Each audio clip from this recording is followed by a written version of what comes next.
Hello दोस्तों, स्वागत है आप सभी का मेरी चैनल भाविका स्टोरी हिंदी में। मैं भाविका आज फिर हाजिर हूँ एक नई स्टोरी के साथ। आज हम बात करेंगे एक ऐसी महिला के बारे में जो भारत की पहली महिला टीचर थी, जिनका नाम था सावित्रीबाई फुले, जिनका आज 3 जनवरी को जन्मदिन है। तो चलो दोस्तों, बिना समय गवाए वीडियो को जल्दी से शुरू करते हैं। महाराष्ट्र के सितारा जिले के नया गांव में एक दलित परिवार में 3 जनवरी 1831 को जन्मी सावित्रीबाई फुले भारत की पहली महिला शिक्षिका थी।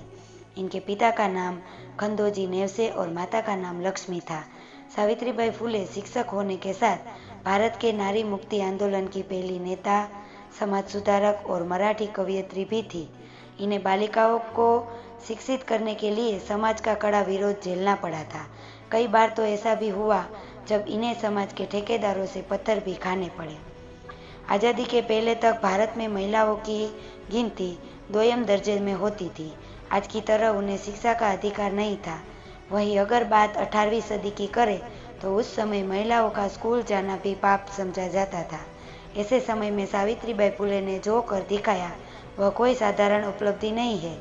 वह जब स्कूल पढ़ने जाती थी तो लोग उन पर पत्थर फेंकते थे। इस सब से बावजूद वह अपने लक्ष्य से कभी नहीं भटकी। लड़कियों व महिलाओं को शिक्षा का हक दिलाया। उन्हें आधुनिक मराठी काव्य का अग्रदूत माना जाता है। भारत की पहली महिला शिक्षिका सावित्रीबाई ने अपने पति समाज सेवी महात्मा ज्योतिबा फुले के साथ मिलकर 1848 में उन्होंने बालिका के लिए एक विद्यालय की स्थापना की थी। 9 साल की उम्र में ही हो गया था विवाह। सावित्रीबाई का विवाह बहुत ही छोटी उम्र में हो गया था। उनका विवाह महज 9 साल की उम्र में वर्ष 1940 में ज्योतिराव फुले से हो गया। शादी के बाद वह जल्द ही अपने पति के साथ पुणे आ गई। विवाह के समय वह पढ़ी लिखी नहीं थी, लेकिन पढ़ाई में उनका बहुत मन लगता था। उनके पढ़ने और सीखने की लगन से प्रभावित होकर उनके पति ने उन्हें आगे पढ़ना और लिखना सिखाया।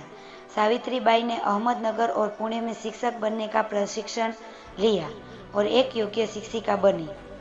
सावित्रीबाई ने 3 जनवरी 1848 में पुणे में अपने पति के साथ मिलकर विभिन्न जातियों की 9 छात्रों के साथ महिलाओं के लिए पहले स्कूल की स्थापना की। एक वर्ष में सावित्रीबाई और महात्मा फुले 5 नए विद्यालय खोलने में सफल हुए। तत्कालीन सरकार ने इन्हें सम्मानित भी किया। एक महिला प्रिंसिपल के लिए सन 1848 में बालिका विद्यालय चलाना कितना मुश्किल हो रहा होगा, इसकी कल्पना शायद आज भी नहीं की जा सकती। लड़कियों की शिक्षा पर उस समय सामाजिक पाबंदी थी। सावित्रीबाई फुले उस दौर में न सिर्फ खुद पढ़ी बल्कि दूसरी लड़कियों के पढ़ने का भी बंदोबस्त किया। भारत में आज़ादी से पहले समाज के अंदर छुआछूत, सती प्रथा, बाल विवाह और विधवा विवाह जैसी कुरीतियां व्याप्त थी। सावित्रीबाई फुले का जीवन बेहद ही मुश्किलों से भरा रहा। दलित महिलाओं के उत्थान के लिए काम करने, छुआछूत के खिलाफ आवाज उठाने के कारण उन्हें एक बड़े वर्ग का विरोध भी झेलना पड़ा। वह स्कूल जाती थी तो उनके विरोधी उन्हें पत्थर मारते और उन पर गंदगी फेंकते थे। सावित्रीबाई एक साड़ी अपने थैले में लेकर चलती थी और स्कूल पहुंचकर गंदी हुई साड़ी बदल लेती थी। आज से 1 सदी पहले जब लड़कियों की शिक्षा एक अभिशाप मानी जाती थी, उस दौरान उन्होंने महाराष्ट्र की सांस्कृतिक राजधानी पुणे में पहला बालिका विद्यालय खोला। पूरे देश में एक नई पहल की शुरुआत की। इसमें विधवाओं की दुर्दशा भी सावित्रीबाई को बहुत दुख पहुंचाती थी। इसीलिए 1854 में उन्होंने विधवाओं के लिए एक आश्रय खोला। वर्षों के निरंतर सुधार के बाद 1864 में इसे एक बड़े आश्रय में बदलने में सफल रही। उनके इस आश्रय गृह में निराश्रित महिलाओं, विधवाओं और उन बाल बहुओं को जगह मिलने लगी जिनको उनके परिवार वालों ने छोड़ दिया था। सावित्रीबाई उन सभी को पढ़ाती लिखाती थी।